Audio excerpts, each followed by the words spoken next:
It's been 6 months since Joy was falsely accused by her former boss, Mr. Femi, the same man who tried to take advantage of her, then turned her around and accused her of seduction. That cruel lie cost Joy everything. She was thrown into the streets by the very people she served faithfully. But oh, how the tables have turned. Joy is no longer that homeless maid. Today she owns Joyful Bites, the most talked about restaurant in town. And guess what? She now dines with the president's son himself. But beneath the surface of success, dark secrets still remain buried. Will Mr. Femi finally be exposed? Will Joy find it in her heart to forgive those who betrayed her? This is more than a comeback story. It's a powerful journey of truth, grace, and redemption. And trust me, you'll want to stay till the very end. So before we dive in, don't forget to hit the like button. And if you're new here, subscribe to join us on this unforgettable ride of lessons, love, and second chances. Let's get into it. The morning sun in Surulere rolled across rooftops like melted gold. Streets buzzed with the usual chaos, buses honking, vendors calling. But on Oyekan Street, one shop stood out. Joyful Bites, a clean white sign with hand-painted flowers hung over its wide glass doors. It read, Joyful Bites, homemade goodness, heart-made dreams. Inside, the smell of pepper stew, warm bread, and fried plantain wafted through the air. Stainless steel counters gleamed. Staff in matching aprons moved quickly, taking orders, plating food, cleaning spills. Coordinated, focused, proud. And at the center of it all was Joy Enwoke. She wore a simple black gown under her apron, her natural hair tied into a neat bun. Her voice was calm, yet firm. Her eyes scanned everything. From seasoning levels to customer complaints, nothing escaped her notice. She wasn't a maid anymore. She was a boss now.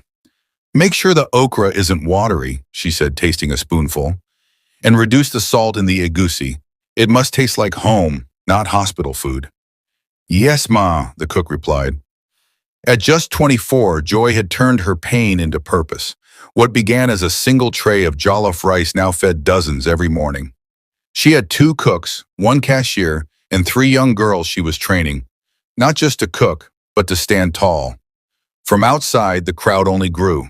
Customers waited patiently with receipts in hand, eager to step inside. A man near the front of the line whispered to his wife, Now the girl way return billionaire wallet be this see as she gets shop now. Joy stepped out briefly to greet customers. Smiles met her. Some clapped, others offered prayers, but she didn't let it get to her head. Her mother's words always rang in her ears. When life lifts you, bend lower, so others can rise too. A small tap on her leg made her look down. Standing there was a little girl in a faded gown, clutching a tray of oranges. Her eyes were wide, uncertain. Joy knelt. You again, she said, recognizing the child she once helped. Right there on the street, holding a luxury wallet she could have kept. The girl nodded. I remember you, Auntie, she said shyly. You helped me that night. Joy smiled. And now it's my turn.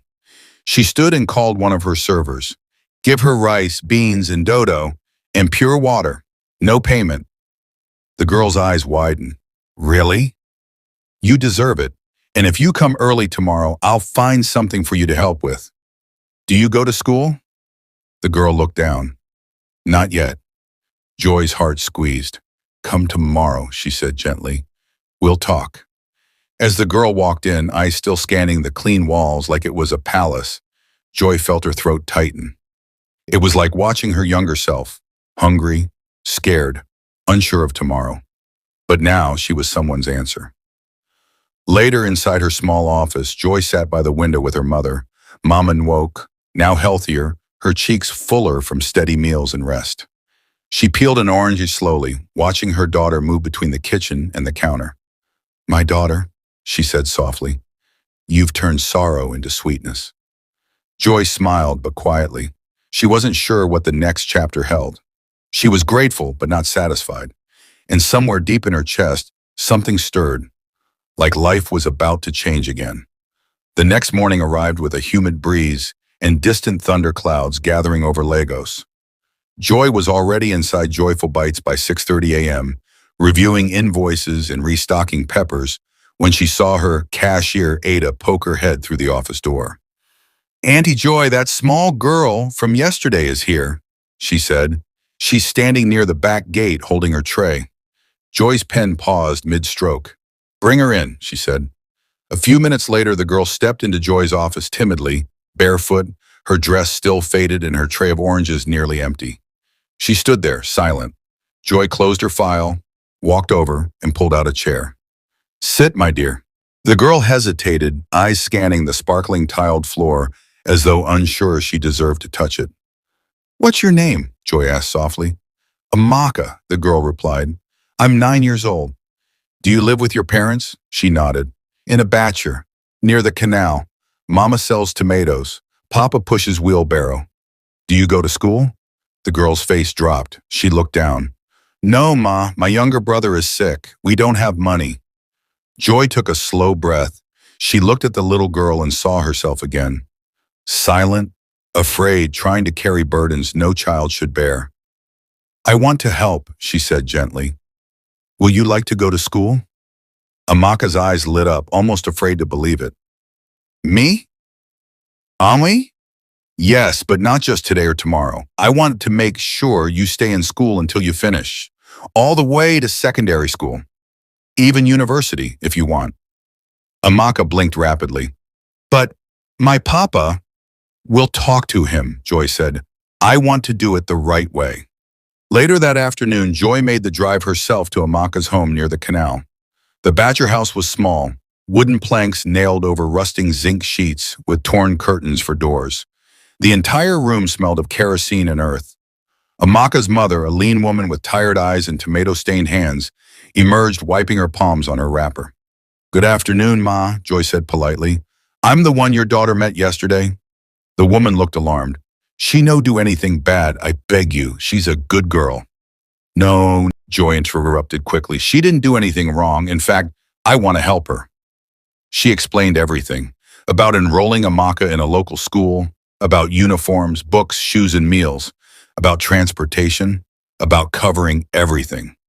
The woman stared, stunned. Then without warning, she sank to her knees. "God bless you, Ma. I don't know who you are, but—" Joy lifted her gently. "I was once like your daughter," she said, voice quiet. "And someone helped me. I'm just passing it on." 2 days later, Amaka stood nervously in front of a mirror inside Joyful Bites' storeroom, wearing a brand new uniform. Her hair was neatly plaited. A purple backpack hung on her shoulders. "You look beautiful," Mama Nwoke said warmly, adjusting her collar. Amaka beamed. Joy walked in holding a lunchbox and a file of enrollment papers. "Are you ready for your first day?" The girl nodded, clenching the lunchbox tightly. Joy knelt beside her. "This is just the beginning, Amaka. You don't owe me anything, but I want you to promise me one thing." "What, Ma?" "Promise me you'll never let anyone make you feel like you don't belong. You deserve to be in that school just like every other child." Amaka nodded. "I promise." Joy hugged her, fighting back tears. That day, as the driver pulled away with Amaka in the back seat, Joy stood at the entrance of her restaurant, arms crossed. She had once been the girl watching others through glass windows, too poor to step inside. Now she was opening doors, one child at a time. From the street, the Sanni duplex looked like the cover of an architecture magazine. White render gleaming, glass balustrades mirroring palm fronds.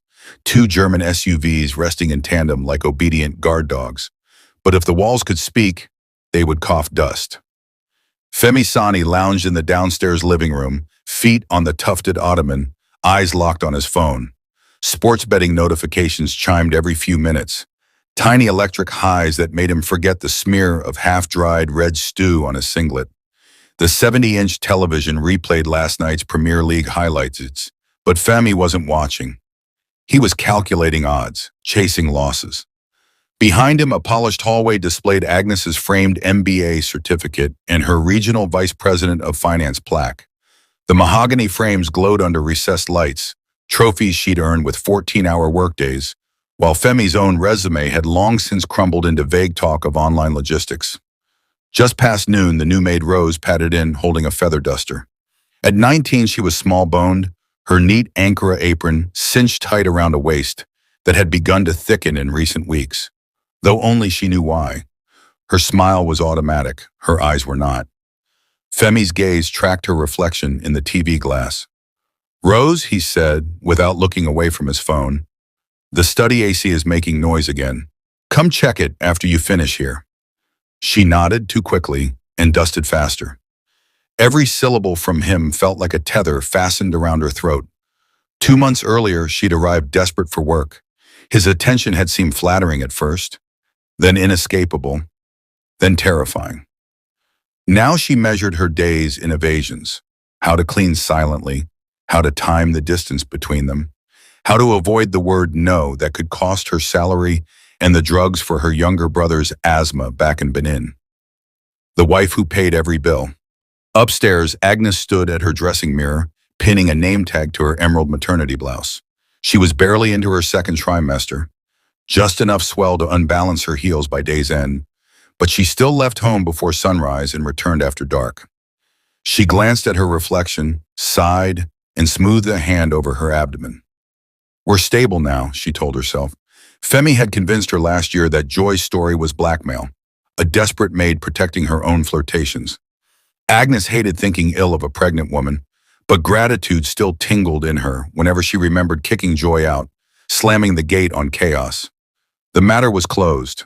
Life was quiet again. She did not know that in her own house, another silence, a thick, poisonous kind, was gathering on the stairs below.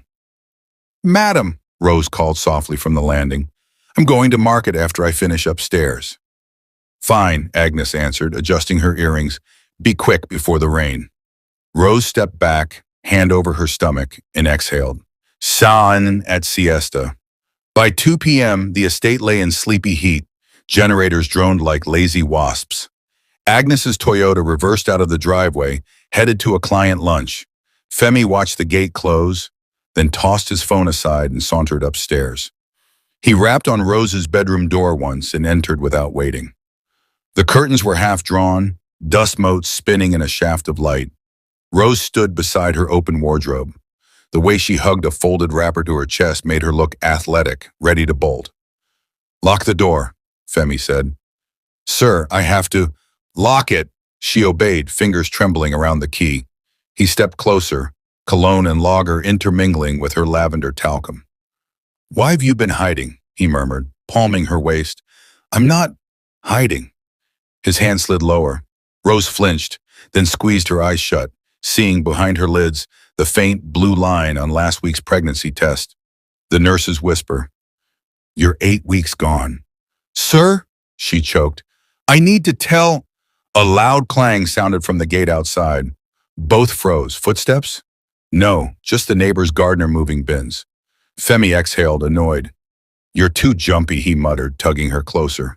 A cracked frame, 2 floors below, Mama Nkechi, the elderly cook, stood at the kitchen island chopping ugu. She had turned the radio low so she could hear the ceiling. She'd learned to detect patterns. Rose's hurried footsteps, Femi's measured ones, the hush that followed. She muttered a psalm under her breath and wiped her knife. When Rose emerged an hour later, eyes red, blouse buttoned wrong, Mama Nkechi blocked the doorway with her wide frame. "I know blind," she said quietly in pidgin. "What he dey do you?" Rose began to cry. "Please, I can't lose this job." "You go lose more than job if Madam catch you," Mama warned. "Talk. Tell him make he stop." Rose shook her head violently. "He said if I speak, he'll say I seduced him, like he said about the other maid." The older woman's jaw tightened. Joy, she remembered. The gentle girl thrown out like trash, now a headline success. Prophetically, Mama muttered, "Truth day travels slow, but he still reach market." She wiped Rose's tears with a corner of her wrapper, then pressed a rosary into the girl's palm. "Hold this. Pray courage. One day light go enter this darkness, whether we ready or not." Termites behind wallpaper.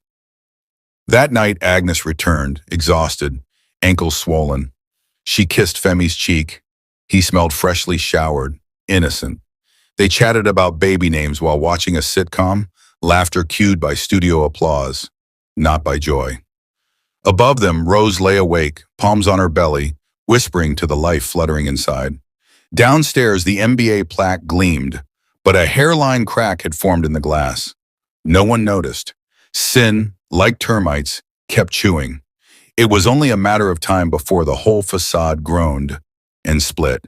Friday twilight drops over Sorolare like indigo silk.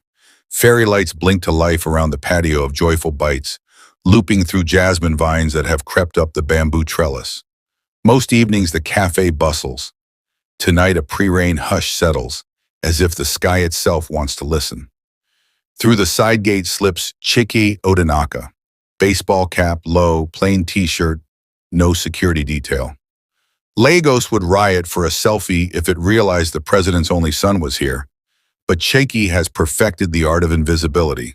Walk like you belong, tip like a king, speak like a neighbor. He orders a bottle of chilled Zobo, then chooses the corner table beside the small fire bowl Joy keeps for ambiance. Flames crackle, reflecting ruby in the dark hibiscus tea. Across the patio, Joy Nwoke laughs with her staff, hands floured from rolling yam croquettes. She catches a glimpse of the quiet customer in the cap and signals. One moment. Chike's pulse skips. Every week for 3 months he has repeated this ritual, certain she has no idea who he really is or what he really feels. Joy wipes her palms on a towel and glides over, confident until she is 3 steps away. Then certainty falters. His eyes radiate an attention that feels larger than friendship. Your usual, sir. She sets the glass down. Chike removes the cup so their eyes meet without shadow. Thank you, Joy. You look at peace tonight. The word peace hits harder than any compliment about her cooking. Peace was the one dream she deemed impossible while sleeping on a pavement a year ago. Her breath catches. Warmth surges up her neck. I try, she manages, then excuses herself and flees toward the kitchen, heart battering her ribs like wild drums at a village festival. Inside the cramped office, she presses both palms to her sternum. Why does one sentence feel like thunder? Memories answer, marble floors, locked gates, Femi's threats. A warning voice hisses, men desire then destroy. Another, softer, argues, not every sunrise burns you. She closes her eyes, fighting the instinct to retreat from anything that resembles romance. Back outside, Chiki sips the tart hibiscus drink, letting its coolness tame the fire rising in his chest. He tells himself to be patient. He once rescued her dignity, now he wants to guard her joy, but only when she's ready. Before leaving, he tucks 2 crisp notes in the tip jar and writes one line on the receipt. Continue shining, the world needs your light. Joy finds it after closing time. The handwriting is unfamiliar, but the sentiment rings delicately in her ears long after the kitchen lights click off. Healing hearts tremble when love knocks, because they remember doors that once wounded them. 3 weeks pass. A major network invites Joy to its flagship talk show, Morning Vista, for a segment on ordinary Nigerians changing lives. Studio floodlights glare like small suns. The makeup artist dabs powder over the tiny scar on Joy's forehead, a souvenir from sleeping under a shop shutter. In the green room, Mama Nwoke squeezes her daughter's hands. Speak truth, but no bitterness, she advises. Joy nods, praying the right words will come. The host, Ada Nwosu, opens with pleasantries, then pivots. Joy viewers know the triumph. They don't know the valley. Tell Nigeria, what was the hardest moment of your life? Spotlights fade from friendly to forensic. Joy's pulse thunders in her ears. Off camera, she sees Chiki standing beside Mama, arms folded, eyes encouraging. She inhales. I was a maid, she begins, voice steadying with each syllable. My employer tried to force himself on me. When I refused, he accused me of seducing him. I was thrown out that night with nothing. I slept under a shop front, but God sent help, a stranger who believed me when I had no proof and no voice. The studio falls silent. Even the camera crane seems to hover closer. Joy continues, describing the hunger, the fear, and the turning point when compassion found her by a busy highway. Millions watch, among them Agnes Sanni, sitting in her bank's cafeteria. A spoonful of jollof halfway to her mouth freezes. She recognizes the cadence, the timeline, the unspoken names. The staff TV angles to a close-up of Joy's face. Sincerity unpolished, tears brimming but unshed. Agnes's chest tightens. Doubt pricks through her long-nurtured certainty that Joy lied. She leaves her lunch untouched. In the Sanni living room, Femi snorts at the screen, remote poised. Publicity stunt, he scoffs to Rose, who stands in the doorway clutching a laundry basket. Her knuckles whiten. She knows firsthand how real Joy's story is, because the same hands now reach for her at night. But she says nothing as Femi flicks channels. Back in the studio, Ada leans forward.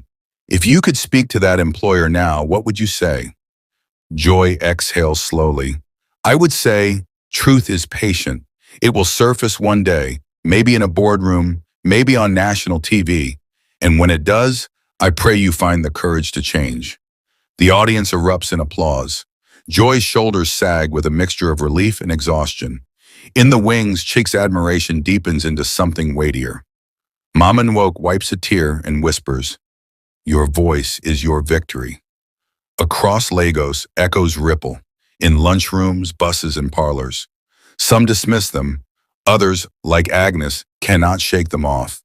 The words cling like wet cloth, refusing to dry. Night fell gently over Ikoyi, laying its velvet shawl across rooftops and quiet streets. The city's usual roar softened to murmurs as crickets began their chorus. At the heart of a quiet compound hidden behind tall white walls, lanterns swayed softly in the garden breeze, casting warm halos over flowering hibiscus bushes and trimmed hedges. Joy walked beside Chicky, arms folded nervously under the sleeves of her shawl. She wasn't sure why he had asked her to come tonight.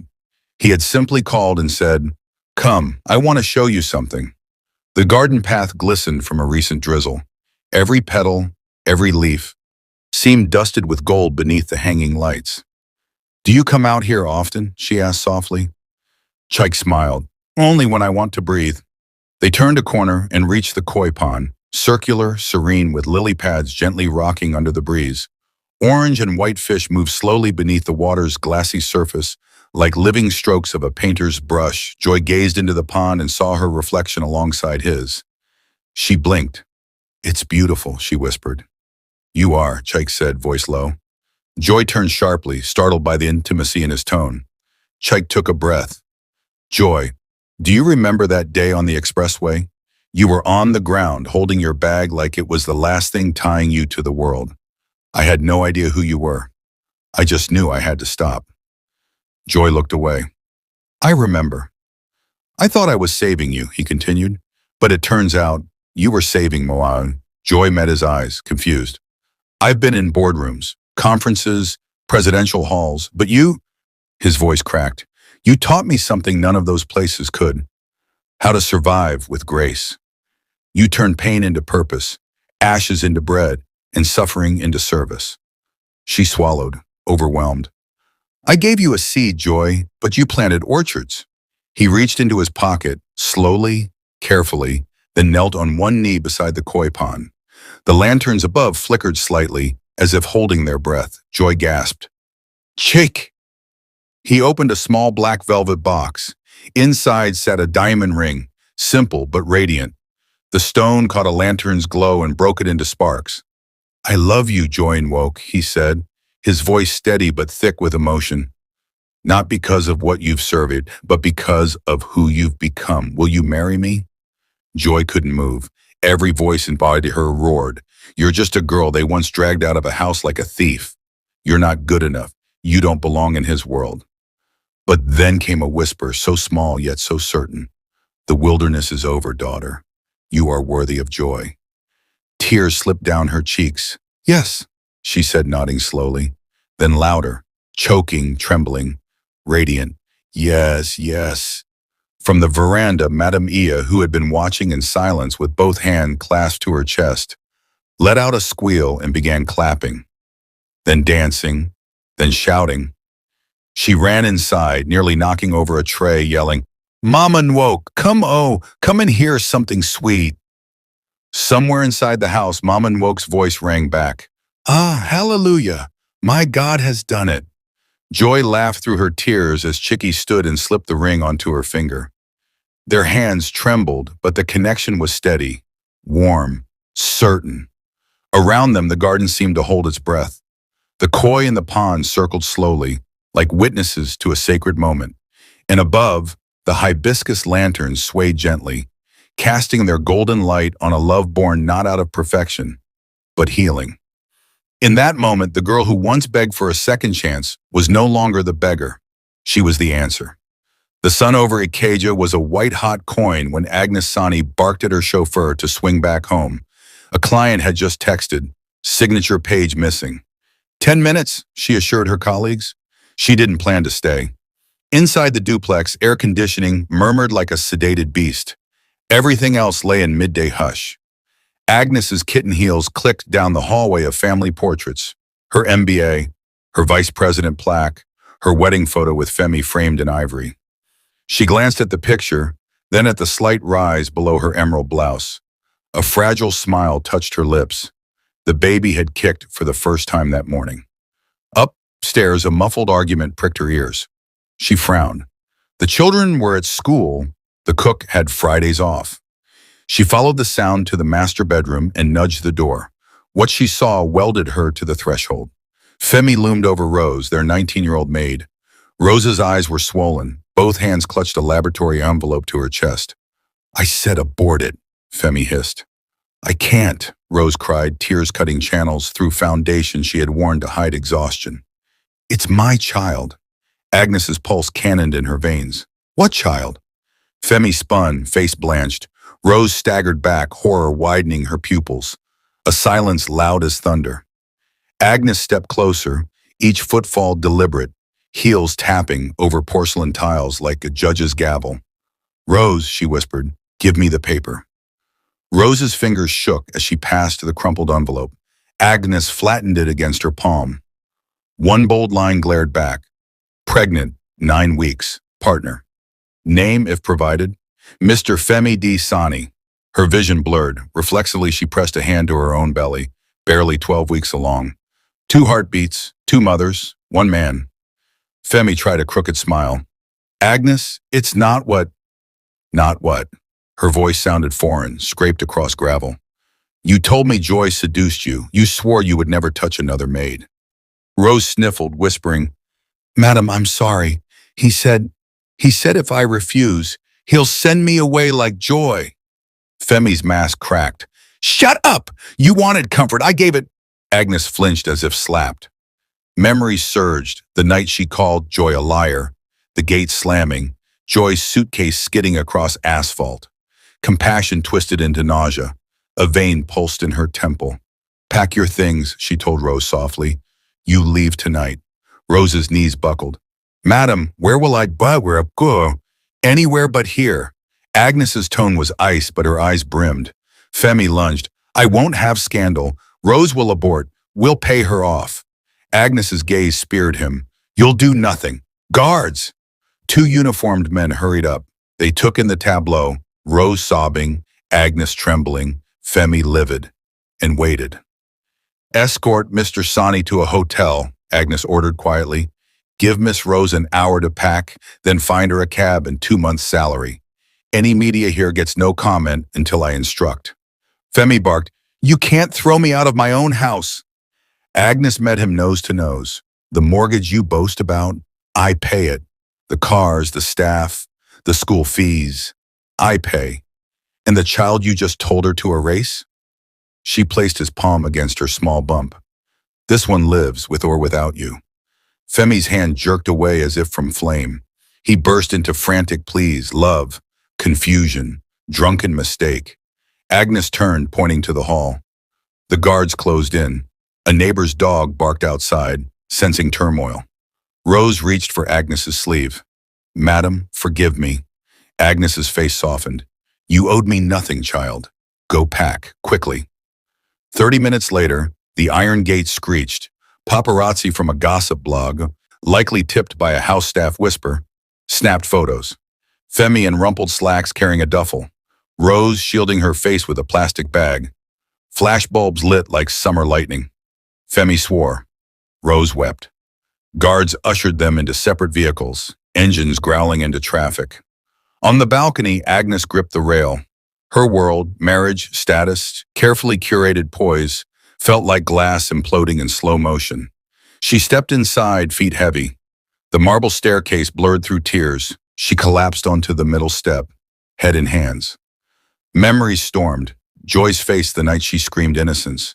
The TV interview 2 days ago. Eyes sincere, voice steady, truth undeniable. I would say, truth is patient. Joy's words returned like prophecy. God, Agnes whispered, I'm sorry. Outside, reporters shouted questions. Is it true the maid is pregnant? Madam Agnes, comment on your husband's infidelity. The noise throbbed at her skull. She rose on shaking legs and walked to the bedroom. Pictures of her and Femi on their honeymoon mocked from silver frames. She opened a suitcase, tossed in basics. 2 dresses, flat shoes, her prenatal vitamins. She pocketed the sonogram, the faint outline of tiny limbs, and kissed it. We'll be okay, she murmured. Downstairs, she told the bewildered driver, sur l'air, joyful bites. He blinked. Madam? Now. Traffic crawled. Each red light felt like judgment. Billboards whipped past. Luxury estates, baby formula ads, a movie poster warning karma is coming. Agnes hugged her bag, breathing shallow through bouts of nausea. She replayed every sign she'd ignored. Joy's trembling voice, Rose's sudden quietness, Femi's late-night showers, the lingering scent of unfamiliar perfume. How many warnings does God send before he rips the curtain himself, she wondered. Her phone buzzed. Femi, let's talk. Don't do anything foolish. She powered it off. Another call, HR from the bank, concerned about rumors. She silenced that too. Silence felt cleaner now. At the sur l'air turnoff, the driver glanced in the mirror.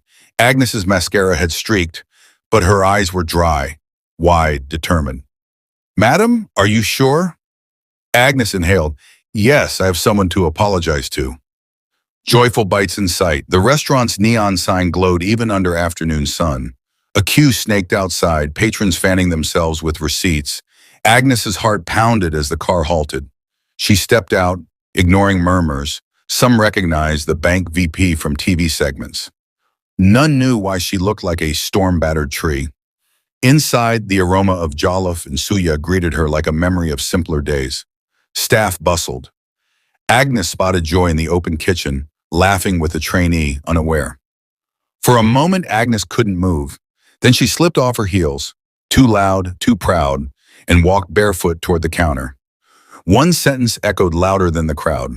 Truth is patient. It will surface. Today, it had surfaced, and Agnes was finally ready to drown her pride to reach it. For 3 straight Joyful Bites was a hive of rumor. Customers whispered that a famous banker, pregnant, distraught, kept appearing at the door only to be turned away. Security, acting on strict instructions to protect Chef Joy's impossible schedule, remained firm. Madam, please. She's filming content right now. She's at supply meeting. Come back tomorrow. Yet Agnes Sanni did come back. Tomorrow after tomorrow. Dawn. She stood beside bread hawkers waiting for leftover crusts. Dusk. She returned, stomach empty, ankles swollen from pregnancy, mascara washed away by tears and humidity. The lilac scarf she once paired with designer heels now concealed puffy eyes. From the pastry counter upstairs, Mama Nwoke observed. That woman in lilac, who is she? A cashier asked, stacking croissants. An echo of yesterday, Mama whispered, a tremor of prophecy in her voice. On the 5th attempt, Agnes found the rooftop herb garden unguarded. Rain-washed basil glistened in planter boxes. Lagos haze tinted the horizon bronze. Joy stood at the far rail, sampling pepper soup for a new menu. Steam rose from the ladle like incense. Agnes shuffled forward. Shoes off, pride off. She knelt, swollen knees pressing tiled floor. Rainwater soaked her scarf, but she barely noticed. Joy, her voice cracked. I wronged you. I fed my pride with your tears. She rested trembling hands on her belly. Please, my child must not learn cruelty from the woman who carries her. At the name child, memories knifed through Joy. The night guards dragged her into darkness. Femi's smirk, Agnes's stony verdict. Heat flooded her chest. Fingers clenched the ladle so hard broth sloshed. But then she truly saw the woman before her. Eyes ringed red, belly round, shoulders caving. A mirror of a former self, broken, begging for belief. Joy set the pot aside. I forgave you the day I chose vision over vengeance, she said quietly. She lifted Agnes by the elbows. Today, I speak it aloud so the wound can close on both sides. Tears blurred Agnes's view. Thank you, she whispered, voice raw. How can I repay? Live differently, Joy answered. That will be enough. Below, through glass skylights, staff witnessed history. Some cried openly, others clasped hands. Mom and Woke whispered a scripture of release that floated on the breeze like freedom. 3 months later, Lagos woke to silver-foiled invitations flooding timelines. The Union of Joy N and Shiki O, Cathedral of Light, Victoria Island Reception, Echo Atlantic Grand Hall. Dress code, Hope White vloggers dubbed it Cinderella meets Silicon Prince. Critics called it a masterclass in soft power. To Joy and Chaik, it was simply the day their scars became crown jewels. Mourning in a side chapel, Madame Ia fussed over Chiki's coral bead cufflinks. Hold still, my son. The nation is watching. Military aides lingered by the door, medals gleaming. Behind carved oak, Mama Nwoke smoothed her daughter's veil. The satin shimmered with dawn pink highlights. Your silent tears have watered nations, Nem, she said, stroking the fabric. Joy kissed the weathered hands that once twisted cassava leaves for survival. Processional organ pipes thundered as cathedral doors swung wide. Sunlight spilled across the aisle like liquid gold. Joy stepped forward, gown catching every beam. She looked like dew crystallized at sunrise. Halfway she hesitated. To the left pew, Agnes, in a simple ivory dress, belly now prominent, hands folded in gratitude. To the right pew, Rose, also expectant, one hand on her abdomen, the other clutching a program. Their eyes met Joy's. She reached across the aisle, squeezed each hand. Redemption outshone the chandeliers overhead. The priest's voice echoed under vaulted ceilings. With this ring, Chaik's voice broke, I vow to amplify your laughter and honor your tears. All of them, even the ones the world never sees. Joy slipped a band onto his finger. With this ring, I promise to season every season of our lives with faith, like salt that never loses its savor. Sealed with a kiss, applause erupted. Choir, congregation, even distant passers-by who'd pressed against cathedral gates just to hear. Then the reception evening draped Echo Atlantic in velvet skies. Fireworks arced over the lagoon, their reflections splitting the water into molten sapphire. Reporters hailed it Wedding of the Year, a fairy tale of forgiveness. Inside the Grand Hall, Madame Ia conducted the High Life Band like a general of joy. Rose, hired by Joy to run the restaurant's daycare, twirled toddlers beneath floating dove balloons. Agnes, now volunteer coordinator at a women's shelter, stood at a booth handing out hotline cards, her humility louder than any speech. Mid-banquet, Joy tapped her glass. The hall quieted. I once begged outside gates like these, wondering if kindness still existed. She began, voice steady, microphone unnecessary. I am here tonight because someone chose compassion over convenience. My plea, let today teach us that one generous act can rewrite another person's entire map. If you have power, use it to lift. Thunderous applause rose. Some guests wiped tears. In a dingy motel across town, Femi watched the live broadcast. Warm gin in hand, he stared at Joy's radiant face, a mirror reflecting what might have been, what arrogance had burned. Past midnight, Chaik and Joy slipped onto a balcony overlooking glitter-struck water. City lights flickered like candles at vigil for the past. Joy fingered the silver dove pendant resting on her silk bodice. We made it. Chaiki drew her close. Tomorrow we feed the world together. He meant more than meals. They had plans, scholarships for girls like Amaka, microloans for single mothers, culinary schools for survivors of abuse. Below, Lagos hummed, a constellation of second chances. Moral of this story. Truth endures the fire. Deceit smolders in its own smoke. Grace, once given, ripples outward, turning wounds into wells for others. Love is not blind, it sees every scar and chooses to stay. I hope you enjoyed this story. Please share your thoughts and tell us what learned in the comment section. We would be very glad to read them. And guess what? There is another powerful educative story coming up in a few days. So please subscribe to this channel and turn on your notifications bell so you'll be the first to watch when we upload it. If you enjoyed this story, don't forget to hit the like button and share with your family and friends. Thank you so much for watching. God bless you.